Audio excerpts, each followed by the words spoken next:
All right, guys, it's time for the Next Level Guy Show, a men's interview, interest, and improvement-focused podcast featuring interviews with the greats from all industries to help you better your life. Each week, a new episode features an interview with one of the greats, covering all aspects of their story, from life hacks to tips and protocols that have allowed them to live life on the next level. We then highlight concrete action steps that you can use to improve your life. And now, your host, Ian Dawson McKay.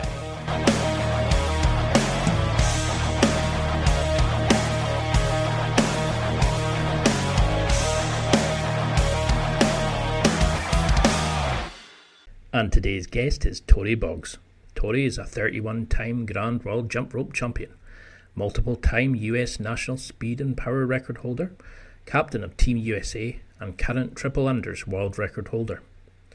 She has over 1 million followers across her social media platforms. She's performed on shows like The Ellen DeGeneres Show, ESPN, Robin Mead's Morning Express, NBA Halftimes, TEDx events, and on TV shows like America's Got Talent, Britain's Got Talent, and Italia's Got Talent, to name but a few. Tori is a performing artist and choreographer with companies such as Flip Fabrique, Cirquedusoleil, and in theatres across the globe. For over 20 years, she has travelled the world competing, teaching, and performing jump rope in over 30 countries. She has a passion for using the rope in unique and creative ways to inspire others to be healthy, active, and vital in every aspect of life, and encouraging a positive outlook and purposeful attitude. But before we get to the interview, please check out www.nextlevelguy.com/affiliates. There you'll find some amazing deals I've made with fabulous companies. You'll find deals like how to level up your skill set with Masterclass, an online platform that has over 150 experts teaching you how to become like them. Find out how on it are utilising their cognitive enhancing alpha brain to help you think more fluid, make better decisions, and how you can find the massage gun that I am raving about. It's helping me get back into physical activity and not limp around the next day like I've shot myself. It helps my aching pains and gets those tight muscles to hell. So for all these amazing deals like these and more, please go to www.nextlevelguy.com/affiliates and level up. And now let's get to the interview. Well, thank you so much for coming on. Now, you're one of my favourite people to follow on Facebook, on Instagram. I still can't figure out how you do it, but for people who maybe don't recognise your name, could you give a quick introduction? Yes, my name is Tori Boggs. I am from the USA, and I am a jump roper. That is literally my job now, which is amazing because I get to do what I love as a job, so I couldn't ask for anything more. Well, I was going to say a sort of sadist with a skipping rope because you're always smiling when I stop after 30 seconds. I can barely go anymore. You know, you do these amazing tricks like backflips and stand on your hands and jumping with fire ropes and things like that.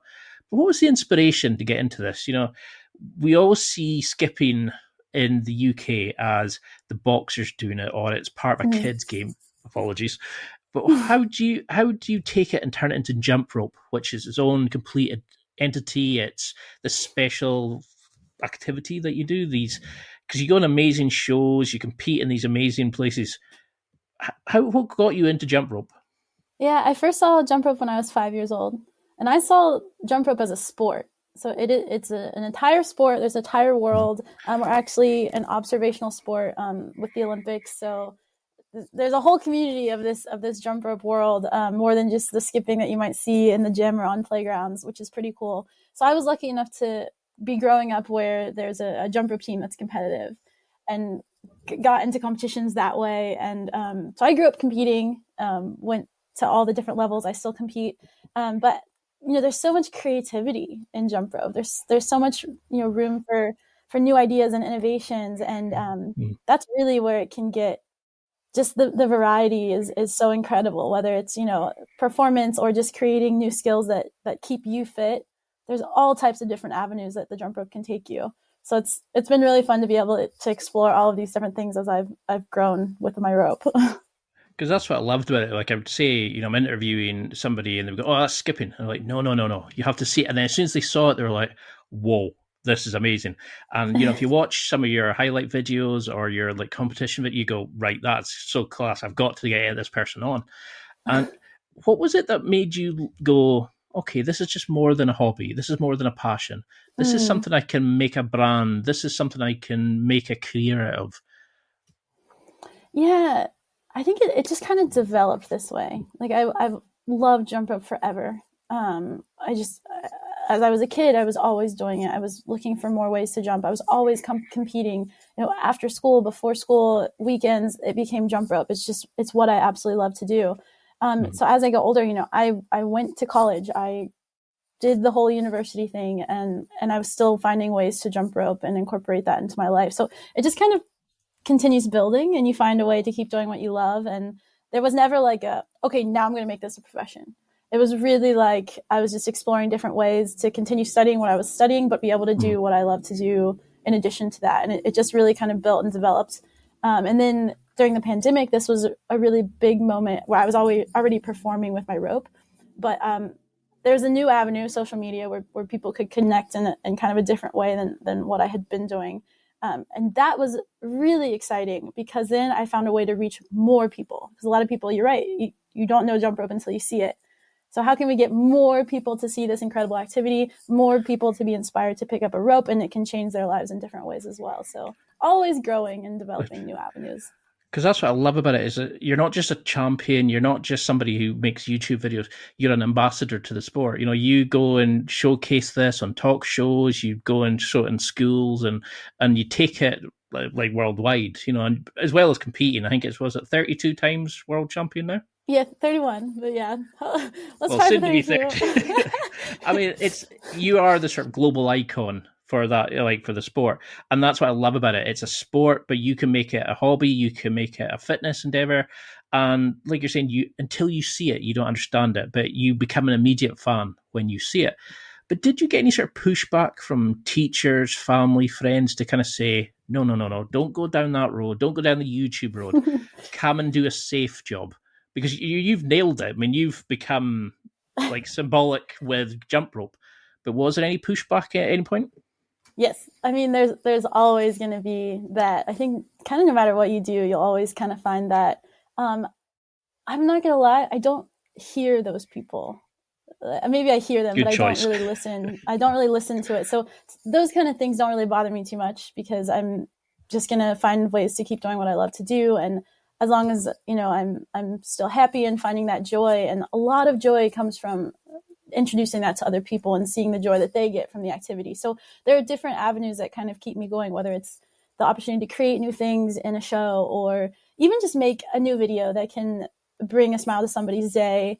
There's always something new. And I think that's what's really so compelling is that I'm not doing the same thing over and over again. And I can't possibly imagine doing a desk job all day because I have to be jumping up and down and moving around. So yeah, there was kind of the pushback of like, go for the safety, but I think that's really hard to do when you're doing what you love. Because that was something I loved about it was like in this podcast, I love to introduce people to maybe people they've never seen before or activities before.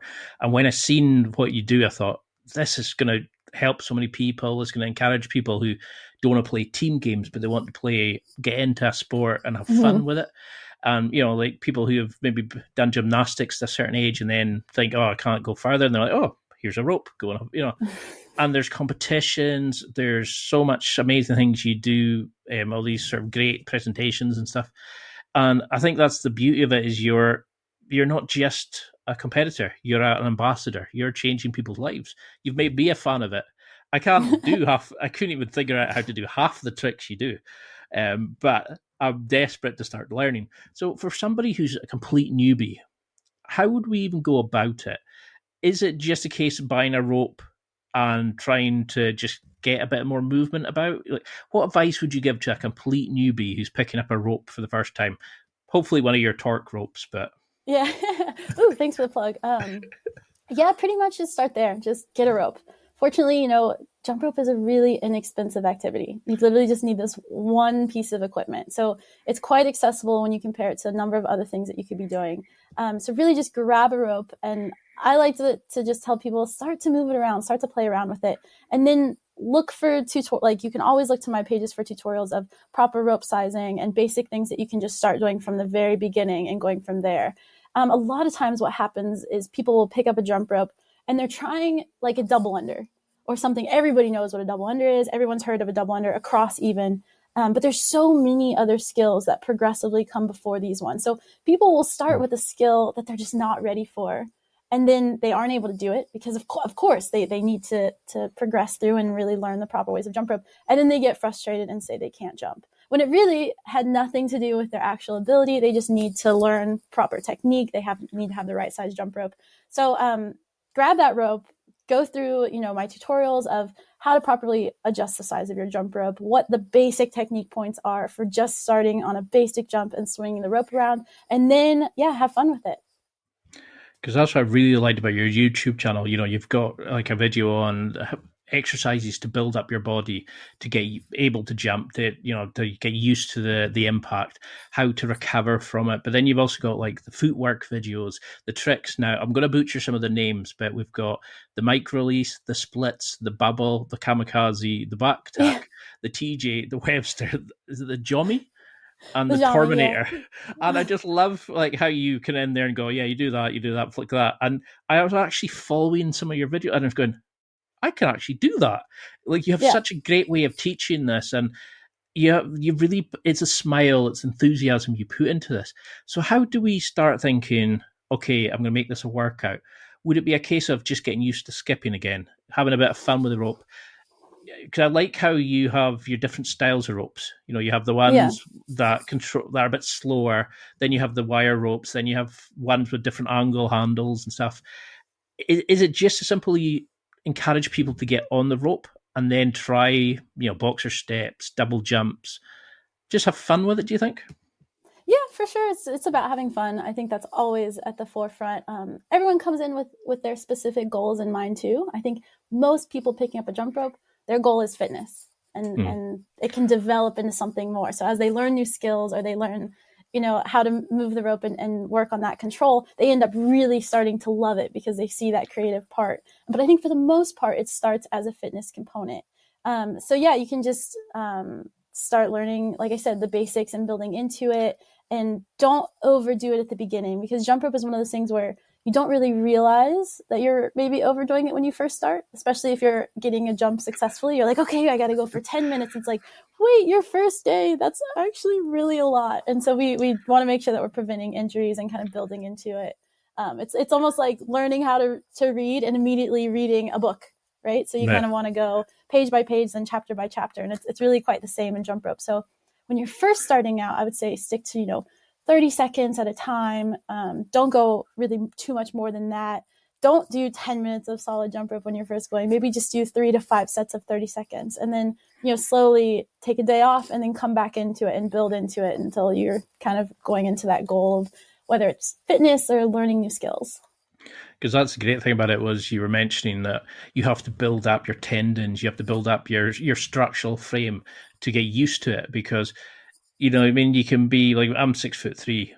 Oh, there's going to be a big impact on the knees. There's going to be a big impact on like the bulk of me landing. And I like that you remember to cover those sorts of things. And, when you're learning a new trick, the rope seems to spin at God-foreseen speed. How do you even slow it down to make the rope turn automatic, but also see yourself from a higher level so you can understand what your body's doing, so you can bring your leg in and not just tie yourself up in midair? Is it a way? Is it a good way of learning this to like slow it down? Do you use like these practice ropes that you very, very affordably advertise on your website? Thank you, torqueropes.com. So I always tell people to start out with a beaded rope, because it gives you a lot of feedback. You have the visual feedback of the colorful beads. They're a bit thicker in the rope. You have that auditory feedback when the beads hit the ground or even as they kind of fly past your ears. You have that tangible feedback because there's a bit of weight on that rope, But I never really encourage weighted ropes unless you're just trying to build muscle or just do regular jumps. I don't encourage weighted ropes because they really change the technique.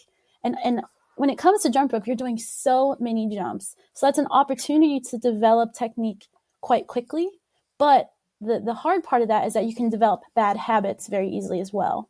So from the front end, that's why I really encourage people to go the tutorials first. Just get that basic jump rope technique. Go into those arm swings where you're not even jumping over the rope yet. You're just working on swinging your arm. I know it sounds so basic, but there's really important technique points that you can just hit from the beginning so that all those hundreds of jumps that are going to follow are going to be on point instead of developing those bad habits. And that's where that, control and efficiency comes in, especially like you're saying, like the impact, especially if someone may be taller, is going to be more than someone shorter. But it's really about the technique. So if you're jumping super high and you have poor landing form, that jump is a lot detrimental versus if you have the proper form, you're landing light and low, your body is only benefiting from this activity versus becoming injured. So really work on those technique points from the very beginning to get off to a really nice start into whatever avenue you decide to do when you have that rope in your hand. I love it. I mean, because in your videos, you like while you're doing your collaborations with other sports players, etc. Yeah. Like Holly Holmes, you'll show her like when the rope's here, and you just a visual cue, and you'll give people sensory feedback to what to look out for, and you're like, I see what you mean, and you just have a bit play with it, and you're okay, and you do slowly build up the skills. But has there been a trick that you've really struggled with that's really kind of grinded at you and you've managed it? What did you learn about learning and skill development at that stage? Yeah, I mean, there's tricks that have taken me years to get. And a lot of that is just jump rope is so progressive. So I probably wasn't ready to learn this skill. I had other things that I needed to learn or to build before doing that. And of course, also jump rope has such a variety of movements. So you don't have to have a ton of upper body strength to be able to jump. But then we have moves that do require that. So it's not every move, but there are specialized moves. And so I think a lot of those specialty moves, whenever you try to create or make something new, those can really take a long time, especially if they haven't been done before, because you have to figure out, okay, what do I need to do? What do I need to strengthen or practice or build into to be able to do this skill? So I've definitely had skills that have taken me many, many years or even to kind of come up with took me a lot of years. So there's like the Terminator, I do a backward roll and I push into a handstand. So I'm upside down. As you do. I go, just casually. I push up into a handstand. And I had always done this skill even when I was little. And so I tried to make this point of like making a signature skill. So I always do this in a routine, but each year I make it a little different. I make it a little more difficult. So I'll push up and I'll come out in a cross. So my arms are like this. I'll push out and then I'll go back onto my hand. So trying to make it different. And so it kind of developed into this thing where I was like, okay, I started pushing up and going onto one arm. I was like, how can I create a different skill here? So I played around with like, if I put the handle behind my knee and I grab it with my knee, what can I do with that? So I can push up with one arm, I grab the rope and come. So that skill I could not have done at all, like right off the bat. It took really a lot of development and strengthening in that skill of being able to do that. And so really, this is the really cool thing about jump rope is that there's all these little skills that add together. So you can have all of these little wins, these little progressions that kind of add into being able to do this bigger skill. And then a bigger skill, and then making it more difficult, putting it into a sequence. There's really just no ceiling when it comes to like what you can create and come up with. And the other special thing is that everyone kind of has their own style. So how I do the skill can be really different from how you might do the skill.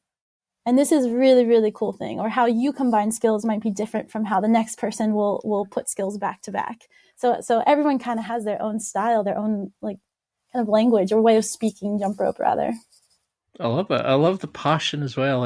I've interviewed Viola Brand, who is Viola loves cycling, and she does artistic cycling, and it's like that. It's you can put your own skill, your own kind of flavor, your own personal touch to it. The tricks are your own style. So how do you start creating a routine? How do you take such creative?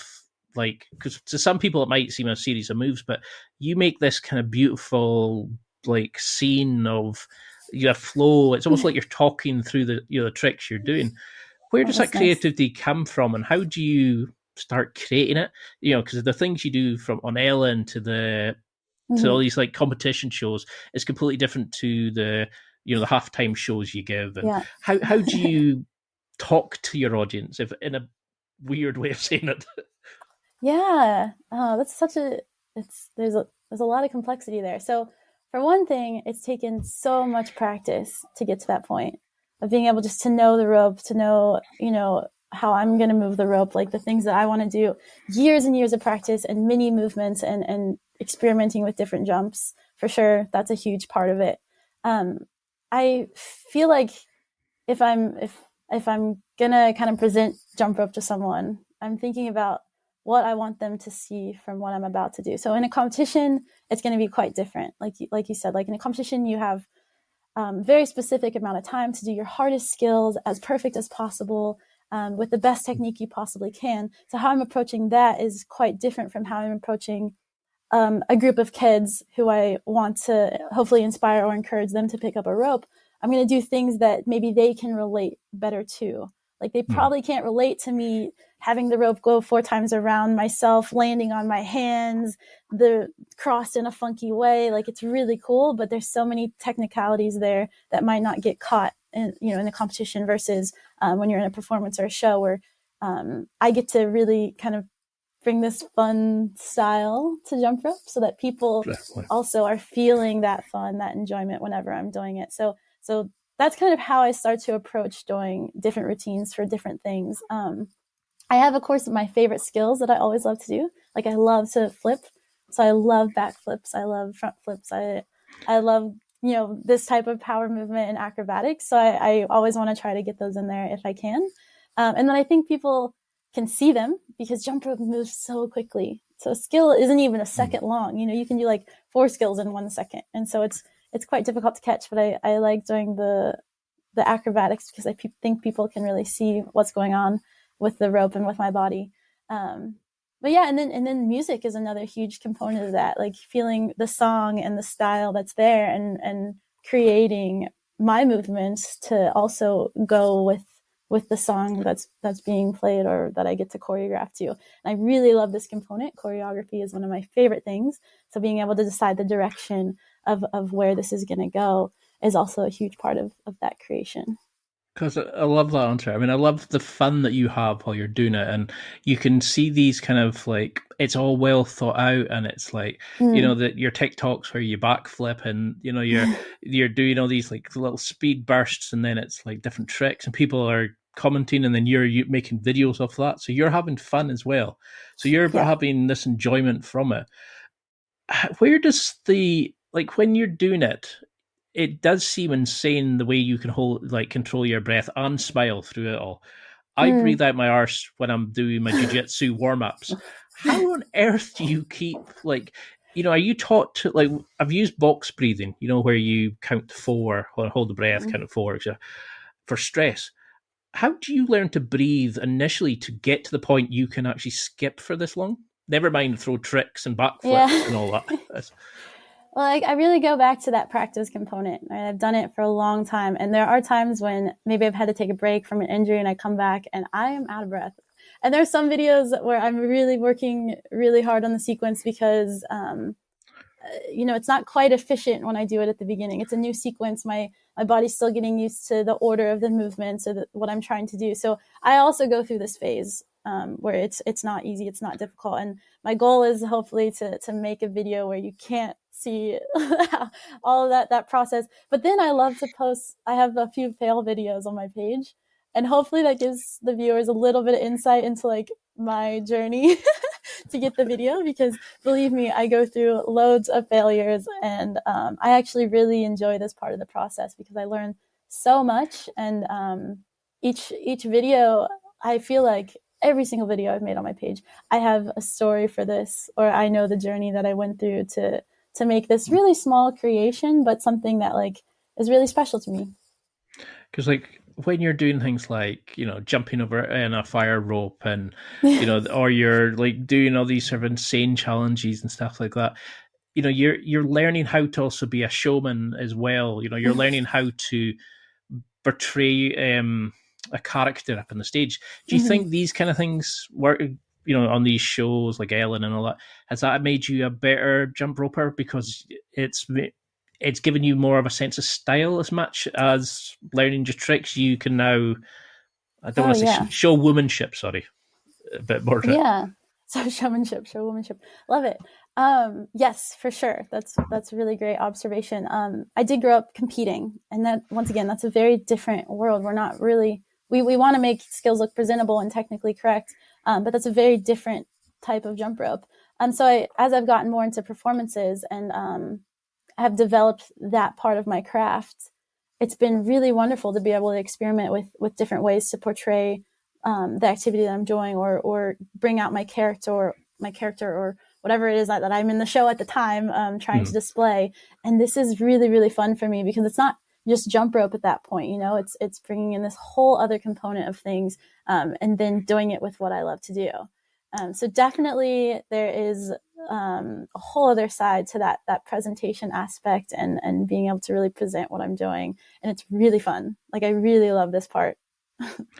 So while you're creating and you're doing these amazing things, what else do you do to become the athlete that you are, to become the awesome ambassador that you are? Because you seem to utilize sort of dance through your jumping as well. You've got a video about your exercises that you do with and without the rope to build and warm up.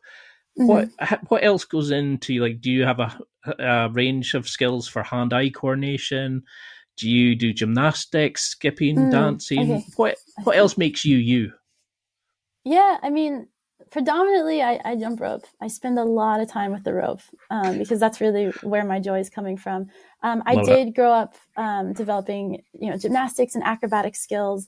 I didn't grow up dancing, but I really have found that I love to dance and have gotten to do this in a lot of shows. And so being able to bring that component in, now that I feel like I can kind of call myself more of a dancer, has been really fun. So looking for inspiration from dance is a huge part of it now as well. And that's also a new component to jump rope, because you wouldn't really see this in competition. We don't really score skills like that. So it's kind of created a new avenue of using the rope or these dance skills. So that's definitely another thing that you can do with the rope. That's an activity that I like to do. Music is also a really big one. So like, I grew up playing the piano. I learned the banjo as well, tiny bit of violin. I really love music and feeling that music and trying to bring that through with my jump rope as well, because to me, the jump rope is like an instrument. So it's kind of going along with the songs and that type of thing. So those are all really places I find inspiration and pull from to create. I love it. You're using it as you're a multifaceted star. You're using the jump rope as a sort of tool to express yourself. I love that kind of approach. Yeah. Do you think you would have always gone down this road? Would you have competed as much? Because you got into it originally and your mom was interested, and she not a judge, and she had taken you to competitions, and she always, the camera pans to her and some of your challenges, and you can just see how proud of you she is. Would you think you were always going to go down this road, or did your mom being sort of involved help you, do you think? My mom is awesome and is super supportive, and she certainly looks it. Yes, my whole family is. But she was always there to help me with kind of whatever I was needing, as long as she saw me put in the work, which is a really great way to approach things. So she saw how much I love jump rope, and so she started getting involved as far as learning how to coach and judge, and she kind of developed into the sport in that way. And then she also fell in love with the sport, so she became a coach of. I was graduated, and she is continuing to be a coach to help the next generation. And I think this is really, really wonderful that she has all of these skills that she even learned as far as coaching and sharing the sport, and she can do that. And now she's also the co-secretary general of our international federation. Awesome. So she works to help. Yeah, she's awesome. She works to help other countries grow. And this is so cool, because that means that my mom and I have really grown up in the sport of jump rope together. She's using her strength and I'm getting to use mine as well. So I think it's always been something that we've shared. Like we got to travel the world together, and this was really special. So the rope has kind of always connected us in that way. Yeah. And so my mom is also part of the jump rope life. I love that. I mean, it's when I've seen like how involved she had become. I was like, that shows somebody like it's a passion that you can share. And I love how when you look at your comments on YouTube, people are saying, "I started skipping. I started jump roping because of you. I started competing. I've given it a shot because of you." And to see you inspiring the next generation and inspiring the current ones, and your mom's getting involved, it's fantastic the level that you're going to. But how do you have a preference to doing the shows that you're doing compared to competing? Will competing always be your first love? That's a hard question. I mean, I've always had that competitive spirit, and I love that challenge for myself, really. But I think it's a different type of love that's come with the performing part. Like I also find that challenge for myself to create something new or something different, or I have an idea that I really want to fulfill. So finding how to make that happen. And that relates a lot to the competitive side actually. Like I really wanted to beat my personal record. I really wanted to get these skills to have in competition this year. So I actually feel that through the performance side as well, and making these new creations. But I think the most important thing, and this really comes with sharing the sport, is when you see, a child pick up a jump rope for the first time and they get a skill and they're so happy. I think this is like really kind of what keeps you going. And so I feel this on stage when I'm performing, and I am trying to express that joy and bring that to the audience. And when I can see that, that's really a moment that I strive for with each jump that I'm taking. So these are really important moments, because when I'm really tired, maybe we're at the last show of the week, it's during the holidays, so we're performing so much. I'm always thinking about, okay, there's somebody in the audience who has never seen this, or, I have this responsibility to bring a really positive light to jump rope, or give them a positive experience with that. And so that really kind of keeps me going, even when things are feeling extra hard or extra challenging. So I think there's just this mix of that kind of competitive spirit that's always in me, and being able to bring that into the performance side. And I really find kind of the best of both worlds in that. It's really hard not to smile along with you, because just you're so passionate about it, and it's like, once you see you in a competition, you're like, or like one of your presentations, you're like, this is amazing, and I want to give this a shot. And you can see the wee kids picking up the ropes, desperate to give it a go as well. And it must be so like fulfilling to see the impact you have on other people. Oh, yeah. But we noticed the competitiveness, when I think it was at the triple under challenge, and you had chased that record and you didn't get it, so you went back hard for it, got the record, but then you weren't really happy with what you did, so you went back and smashed it again. Is that do you think that side of you is always going to be there? Is that the side of you that makes you so accomplished at the sport? Yeah, I mean, yeah, for sure. There's always that component of pushing myself. But I think that's also like important to understand what my reason is, or what my goal is, because it's always, well, I think it's important rather that it needs to be about my personal goal. So I'm not there to really beat the next person. Like I'm there to do my best and push myself in that way, because you can never control what other people do, but you can only hope that other people are doing the same to help themselves feel that fulfillment. So I think that's really always been a really important goal of mine, is not to worry about other people. I'm not there for that. I'm there to get my goals and try to do the best that I can do, and then hopefully be able to inspire other people to find that also within themselves. And that approach, keeping that in mind, has been a really, I think, healthy way for me to continue jumping rope and be able to compete as I've gone. I love how you utilize like intrinsic motivation. You're not looking to external, like, oh, I want to beat her because she beat me last. You're thinking, how can I challenge myself? What do I personally want to accomplish? Not, oh, well, I just want to beat them because, and it's like intrinsic goals are so much better, in my opinion, than external motivation. Do you have a sort of mindset ritual Because when you know you're going in and you're going to have to do 6 minutes of triple unders, or you're going into high stake competition, how on earth do you get yourself ready for that? Because the thought of it is terrifying. Yeah. How do you do it? To be honest, I don't think about that. I'm not like, oh man, here we go, 6 minutes. That's not at all in my mind.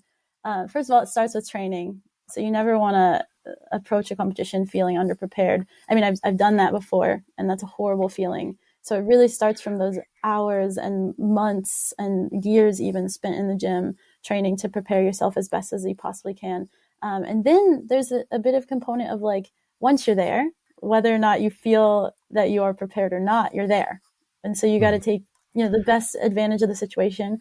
And, different things can happen. I've been at competitions where I get really sick, or, my rope breaks on the floor, and that's really unnerving, and things happen. So you just try to prepare yourself the best that you possibly can leading up to that, so that whatever goes wrong that day, you can feel like you can handle it confidently, or kind of tackle whatever that challenge is.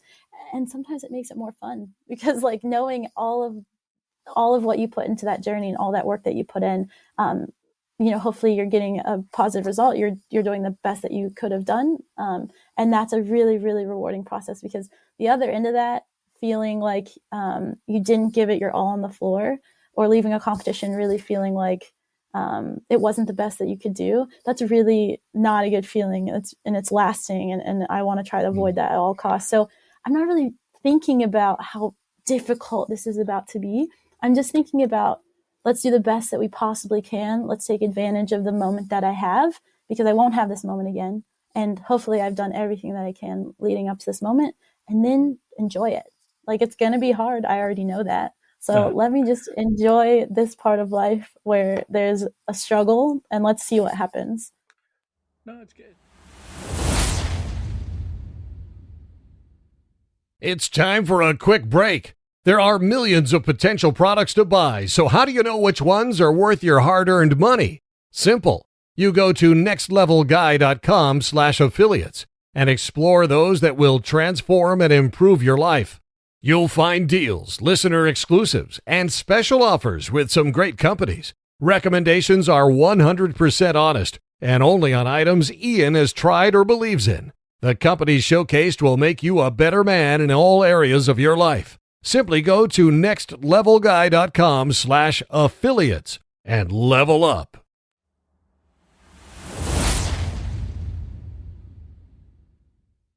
No, it's good. It's a great way. I mean, a lot of top performers, I find, they feel the fear. A lot of them name it, and say, not today, Thomas, or whatever. Because by naming the emotion, it doesn't really have the power over you. So then they just go, well, it's here anyway.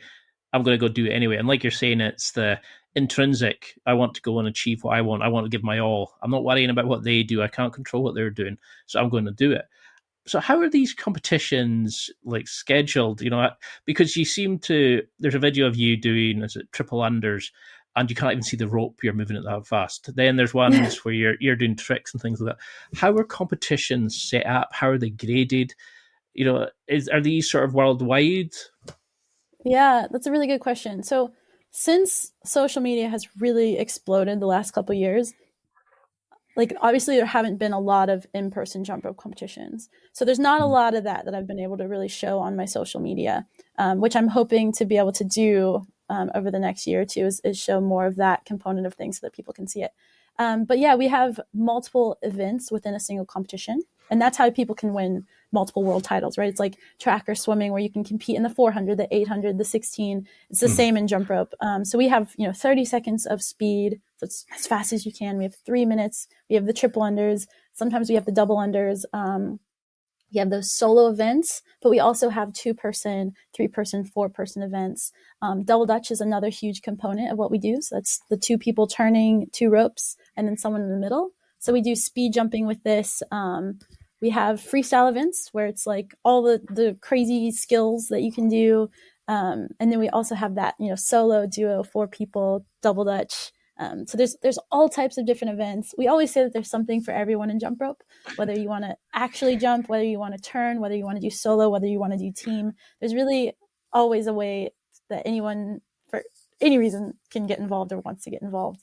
But But yeah, so we have our international federation, International Jumprope Union.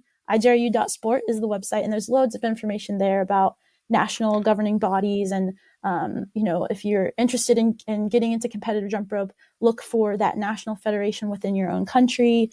And, there's local clubs that fall under that. I know, like, I grew up in West Virginia, so I grew up on a jump rope team there. We started a jump rope team at Ohio State, my university. So there's all kinds of jump rope programs. And if you don't have one in your area, I mean, there's a really good opportunity to start one, or just, start following the tutorials, like I was saying earlier, to kind of get started and see if it's something that you want to pursue. No, it's awesome. And I love how there's a wide variety of it, and there's a lot of different skills and avenues to compete to it.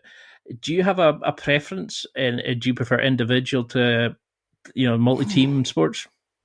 I mean, it's real, like, the best part of jump rope is sharing it with other people. So double dutch is always one of the most fun events. It really is, because, there's so many more things that you can do, because there's 3 people, sometimes 4 people, and there's 2 ropes. So that means you're not always having to hold physically a jump rope. So that opens a whole other avenue for skills that you can involve while jumping, or vice versa. You don't always have to be jumping off the ground. So you can be holding a jump rope, but not have to actually leave the ground. And so that's a whole other variety of skills. And then when you have 3 people and these 2 ropes, there's just so much explosion for creativity.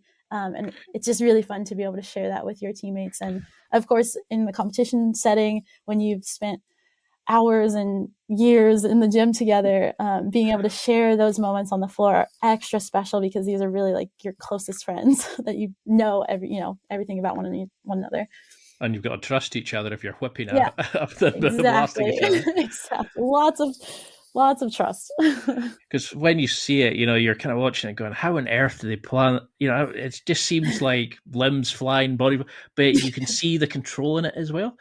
Yeah. And I love in one of your videos, you talk about like experiencing the small wins, focusing on the small gains of improving yourself as you go. How would you advise somebody to use that method as they're learning, like to a complete newbie, somebody that's jump rope for the first time? How can we utilize the small wins philosophy for success? The small win philosophy. Well, I think we experience that in all aspects of our life. We went through school. You didn't start from kindergarten and go to 12th grade, right? You had to go through all of these. Yeah, that would be really impressive. But the same thing happens in jump rope. Like, you have to graduate onto the next skill. So it's really progressive. So yeah, I think it's about not, biting off more than you can chew. And that's where I was saying, when you first pick up a jump rope, the first thing you should not be doing is a double under. And a lot of people, especially in like CrossFit, they pick up a rope and they're like, we gotta do double unders today. It's like, wait a second. There's all of these other things that you can learn, so that when you approach the double under, you're going to be successful and it's going to go really well. And, that's just part of jump rope. So I think, like focusing on those small technique points, really going through tutorials. I have loads of those for beginners to follow along. That's always like the best way to start. I mean, it's certainly a lot of like trial and error. I noticed, like, when I started skipping, or jumping, it was that kind of, you catch your feet, you're a bit sore. How do you build your kind of, not just so much your mind, but how do you build your body to recover from this? Because, I mean, do you, like you're saying earlier, is it short, sharp bursts of it? Do you strengthen your legs? Do you strengthen your hips, your knees for the impact? Like, to get used to jumping up and down so much? What else do you do? Like, do you use weights, etc.? Well, I'm going to back up 1 second. You made a really good point about like kind of these little failures, and I see failures as actually really positive things. So whenever I say that, I actually look at it really positive. And jump rope is like, you're going to have lots of failures. So I think it's actually a really great tool teacher, especially for kids to learn, like, okay, you messed up. Do it again. Like, that's it. You have no choice. Like, you didn't go well. Let's do it again. Like, that's how you're going to learn.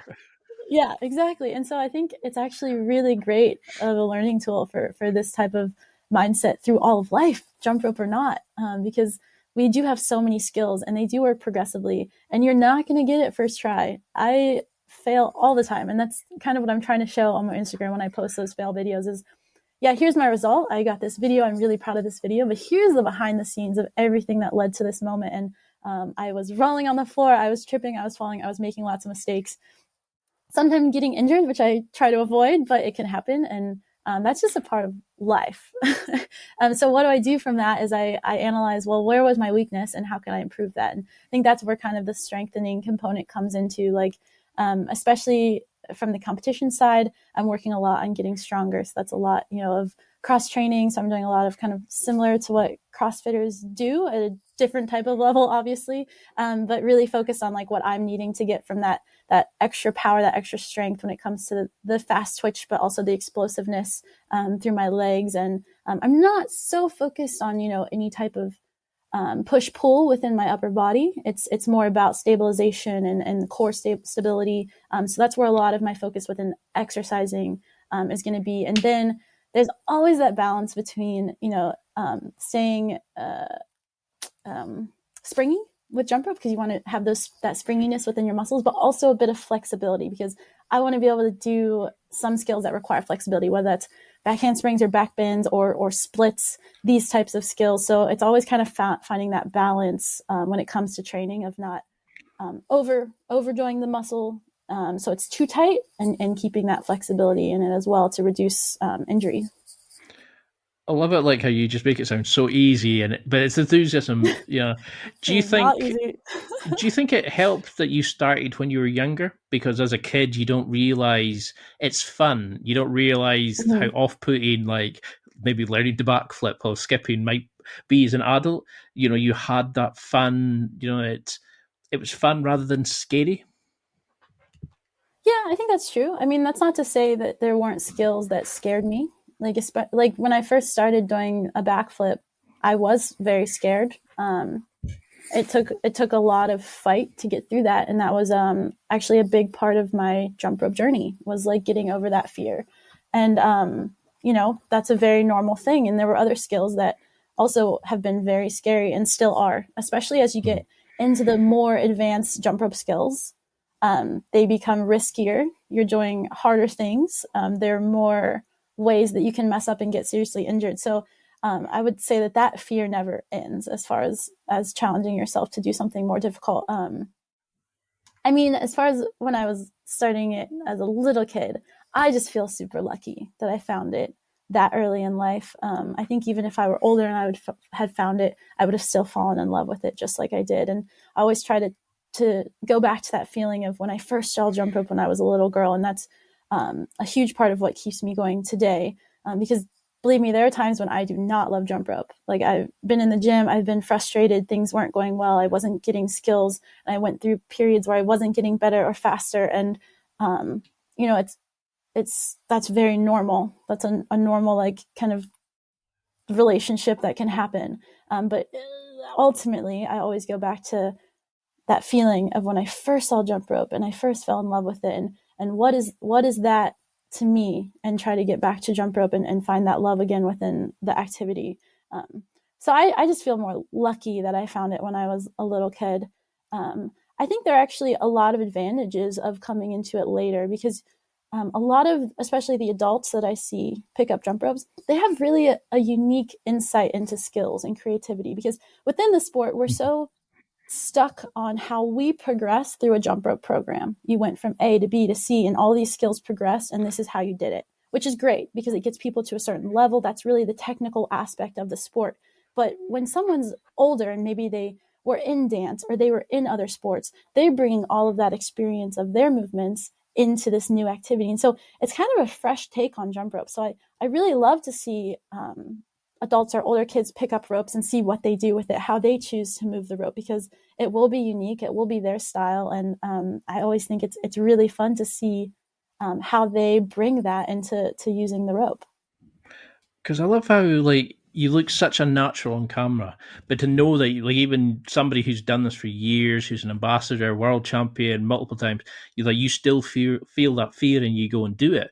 And, you've done videos with, like, rugby players, like Holly Holmes. Yeah, you've done all these amazing videos, and you look such a natural. You look so confident. You're doing their workout. You're introducing them. You look like you're a natural on camera. And to know that you still feel that fear is it's probably going to be reassuring to a lot of people who are kind of taking up the sport and get into, that learning curve where they think, I'm just no good at this. I can't go any further. To know a superstar in the sport still gets like that, it's probably so reassuring to them. I mean, you were doing, I can't remember the actual competition, but you were learning to jump rope while it's on fire, and you gave yourself, was it 3rd-degree burns? Yeah, Now, yeah. that would have put a lot of people off.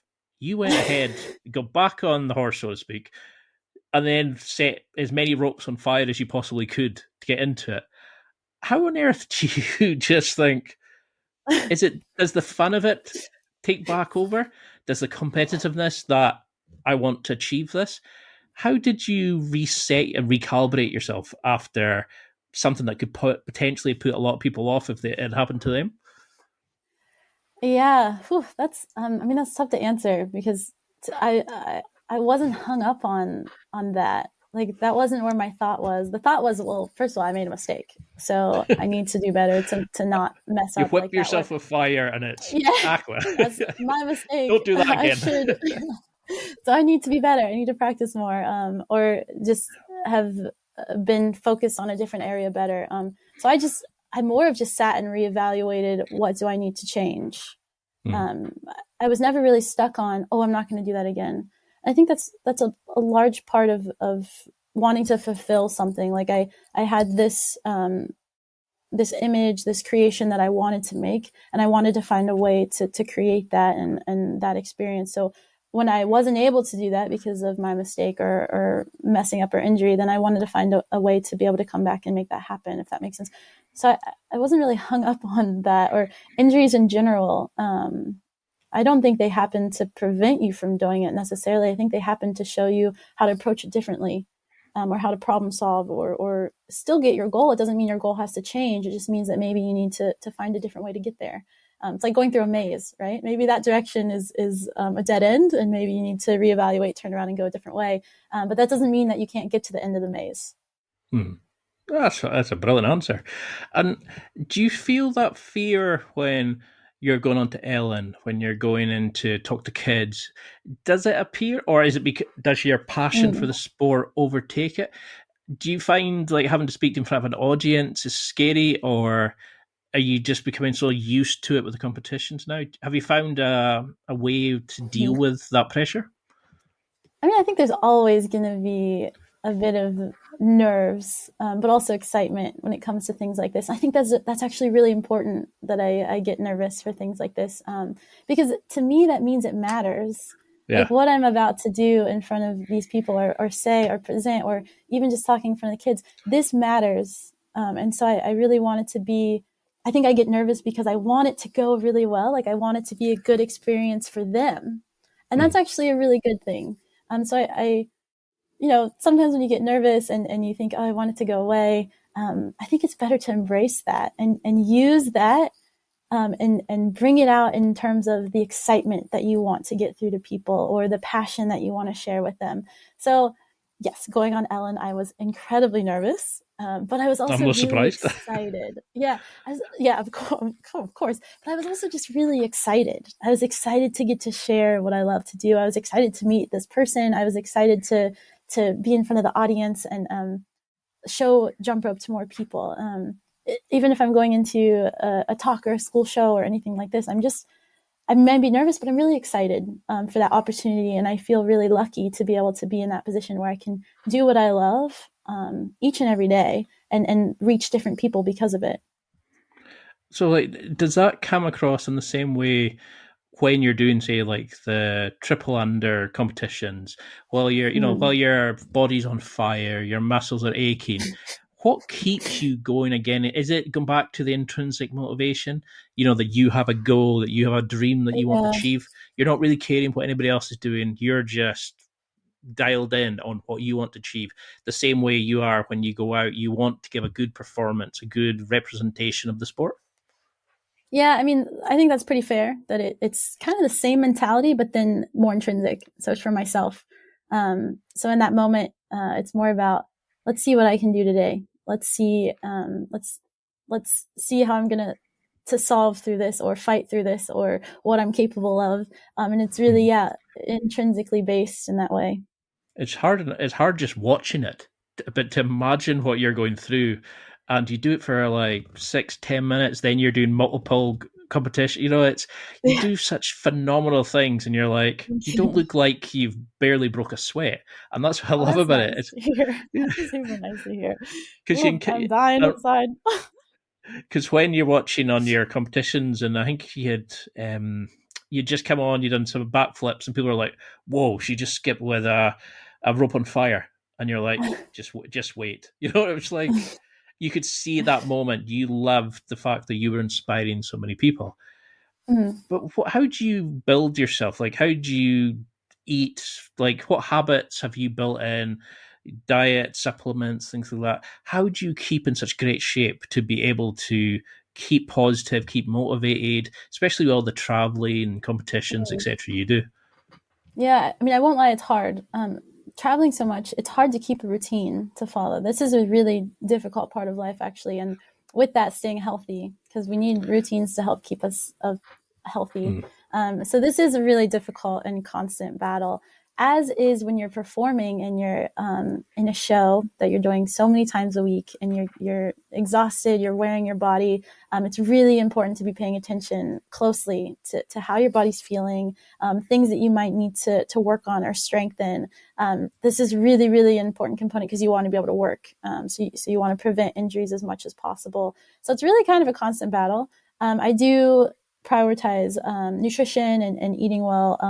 I prioritize stretching and rolling out and foam rolling and making sure that I'm doing the PT things that I need. And I share a lot of that on my Instagram as far as like things that I do to help keep my shins strong, my calves strong, but also loose. I have put a lot of that on Instagram or on YouTube as well, as far as like my routine when I warm up.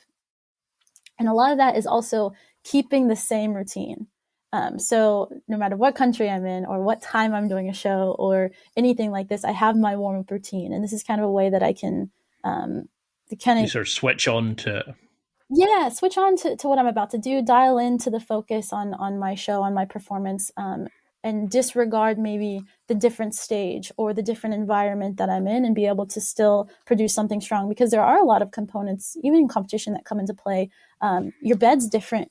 Like I'm traveling around a lot, whether it's hotels, whether it's the apartments that I'm living in, whether it's, before competition, just something so small as like the bed that you're sleeping in is different. And this can change how you wake up. This can change your day. So I think finding these routines that you can travel with you is actually really, really important. So I have my tools that I use. Like I have my head earbuds that I put in and I listen to my warm-up song and I go through my exercises. I have my foam rolls that I use. I have my my toe spacer products that I'm always using for rehab things. Keeping these routines as far as, I wake up and I drink a glass of water. I wake up and I read something on my phone. Just these little things that I can do no matter where I am has actually become really important as far as staying kind of grounded as far like in location, if that makes sense. No, it's I love how sort of analytical you are, because it's like creating a home away from a home. It's like you have this set up so that no matter where you are, you can be centered, you can find who you are and just go in and do your best. Because I was thinking it must be a nightmare changing time zones and traveling and then you're off to competition when you were doing cirquedusoleil even. I can't pronounce today.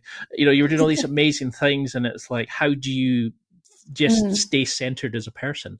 How do you get used to it? Because how do you, it's bad enough explaining to somebody why you've got whip marks on your shins and things like that. Yes, actually, yes. So, I mean, it's like, does it toughen up at all?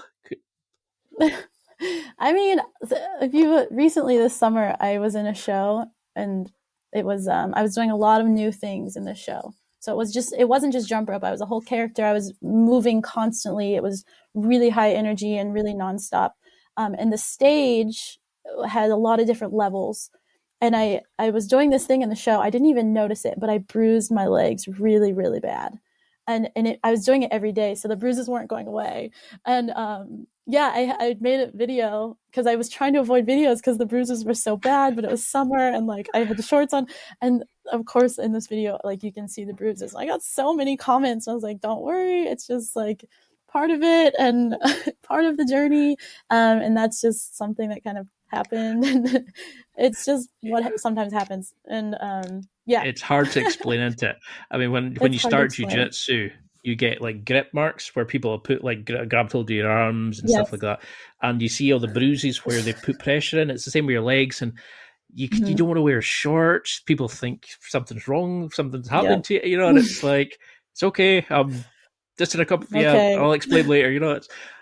It's do you find that the best part of it? That kind of that fun, that community of it. Like, are you still do you still do Cirque du Soleil and all these sort of things?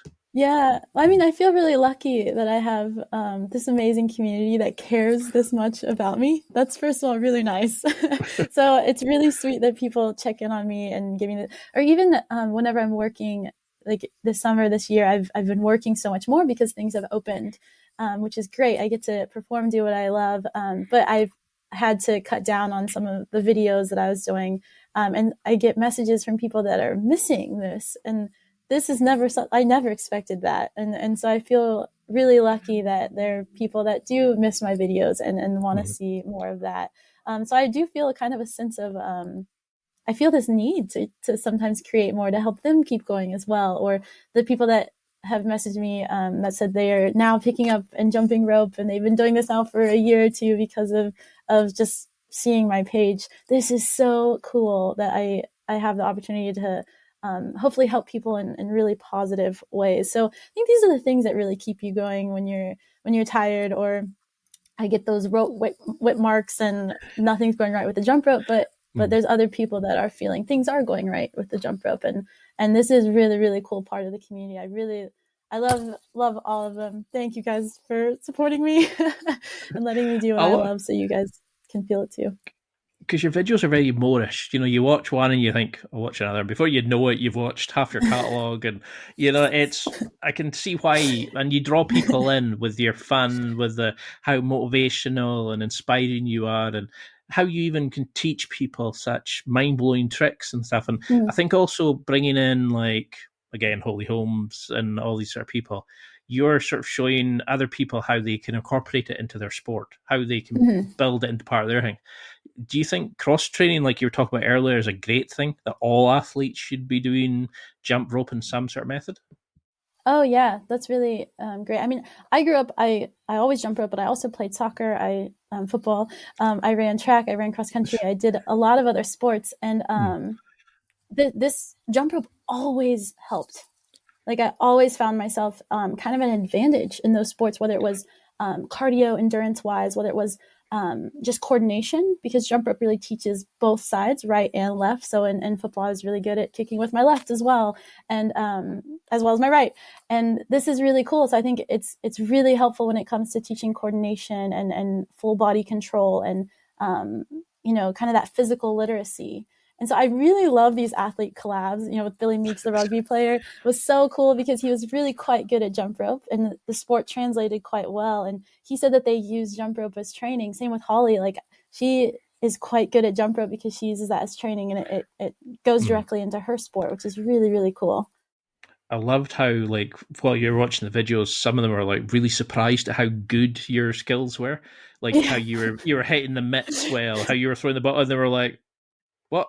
And you can see how just that skill sets from your competitions, etc., passes on to other sports. And I know there'll be so many athletes thinking, I need to try this. This looks awesome.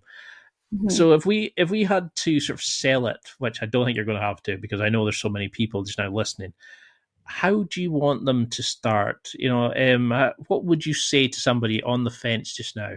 If you had to sell jump rope to them, what would you say? Oh my gosh.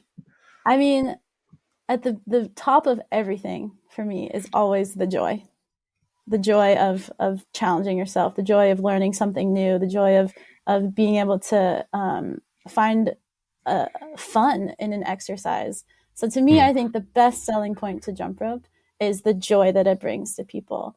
And how you feel that joy is unique to each person.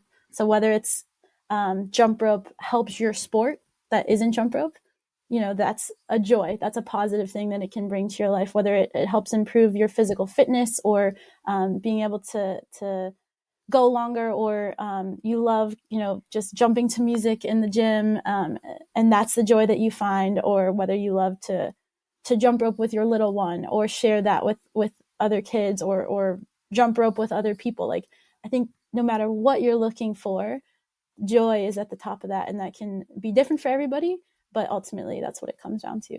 So pick up a rope and find that joy, or even the joy of just challenging yourself. Like, it's going to be hard, but you're going to feel it when you finally get that skill that you've been working on. Because you've built this juggernaut of a channel, you're changing, inspiring so many people to take part. You're showing how it can be utilized in different sports. But has there been a favorite collab that you've done? Like any particular one that blows you away? Maybe, I don't know how you want to answer that for future ones. And B, how do you want to grow your channel? How do you want to continue this like selling of the sport, to encouraging people to get in, to becoming a global ambassador for it? How would you like it to carry on, as well as winning the 32nd, 33rd, 34th, etc. competitions? Well, those are two hefty questions. So collab wise, so on my torqueropes.com website, I actually have a little blog. I don't know if I probably need to promote it more, where I kind of talk about each of the collabs that I've done on YouTube and the experience and what it was like working with that athlete. I really loved meeting Holly Holm because she's been a huge inspiration to me. So that in itself was just a dream, to be able to collab with her, meet up, jump rope with her. She was the sweetest, and we had really such a fun time. Like, we didn't want to stop during the shoot. I'd love to get her on the show. She looked yeah. She's really, that is an athlete to be inspired by, and I love what a strong woman she is. So this was a huge thing because I had been a huge fan of her for a while. I also really loved collaborating with Chloe Bruce. She's a martial artist from the UK, because. And I is know that the her one with the thumbnail with the leg just like that? Yes, like straight up. She is incredible. She is one of the sweetest people, and her talent is just amazing. And she has such a good attitude and mentality. And I was looking forward to that session with her because I'd been following her on social media for a while, and I just thought she was so cool. But then meeting her in person and how the interaction went, it was really like, she made me. When I left, I felt so inspired. I think it takes really special people to be able to do that. So I really love this collab. All of them have been so good. I really enjoyed working with Billy, the rugby guy, because he was just so down to earth and just like really cool to work with.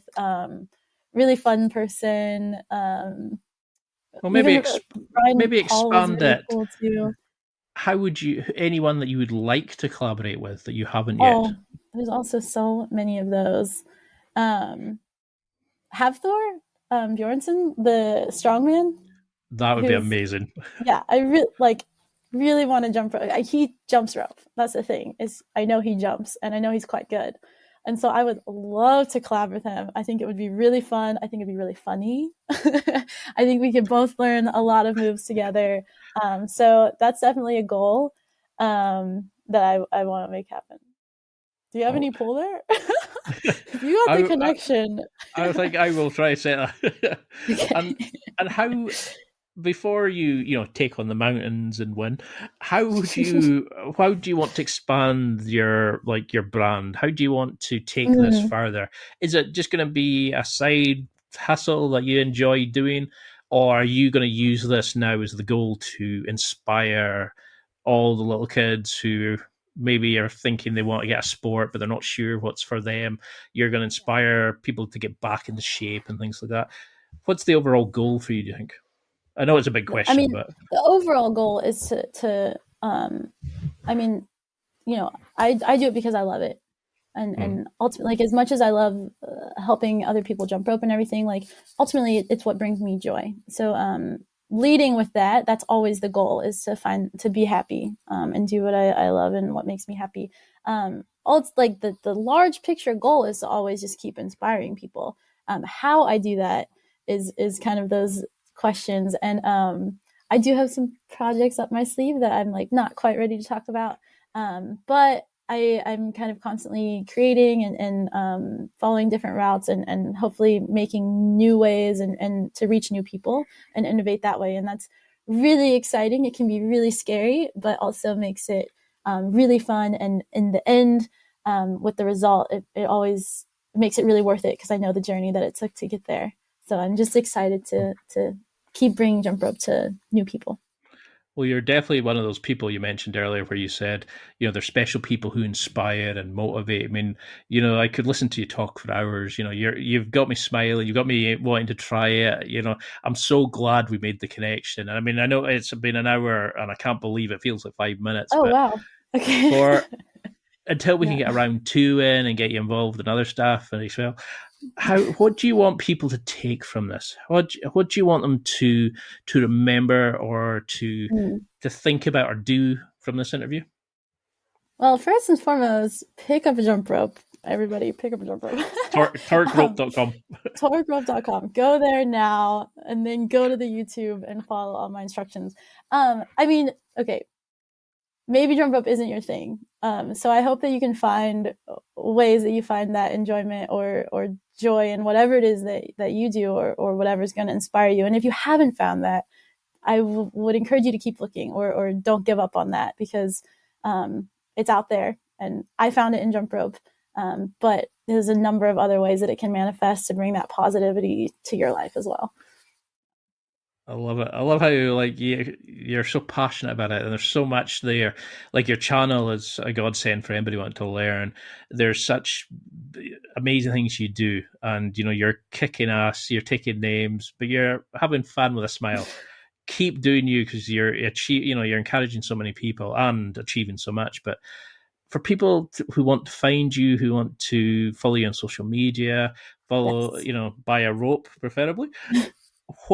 How do we keep track of you? How do we find you on social media, on Instagram, your website, etc.? Yeah, Instagram, my name is SnorriB, SNORIB. Okay, quick little story about that. I did not snore growing up, but my parents got me a pillow that said Snorri on it. So it's like snoring plus Tori, Snorri. And I was in this interview that all my friends saw, and in the background, I was being interviewed in front of the pillow. So everyone started calling me Snorri. So then when I made my Instagram, I made it SnorriB. So Tori Boggs is the B. And it just kind of grew. And then I didn't expect my Instagram to take off. And as it did, I was like, well, it's a little late to change my name on here. So I kept Snorri because it's just nostalgic and it's really fun. And it's there's nothing wrong with snoring.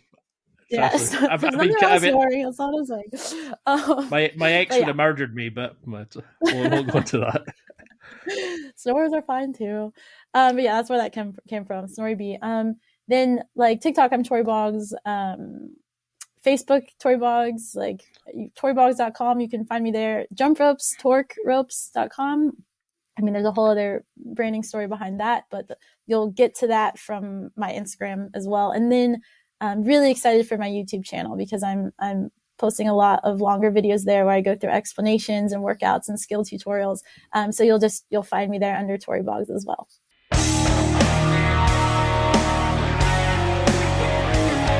Well, that's it for another week. And thank you for listening. It's now time to take what you've learned and use it to develop and enhance your life with the key points mentioned. Listen, try it, embrace it, use it, and crush it. Now's your time to hit that next level in your life. If you liked this episode, then please leave a comment on the show notes or a review of the show on your podcast platform. Everything helps evolve the show. Until next week, keep seeking the next level in your life.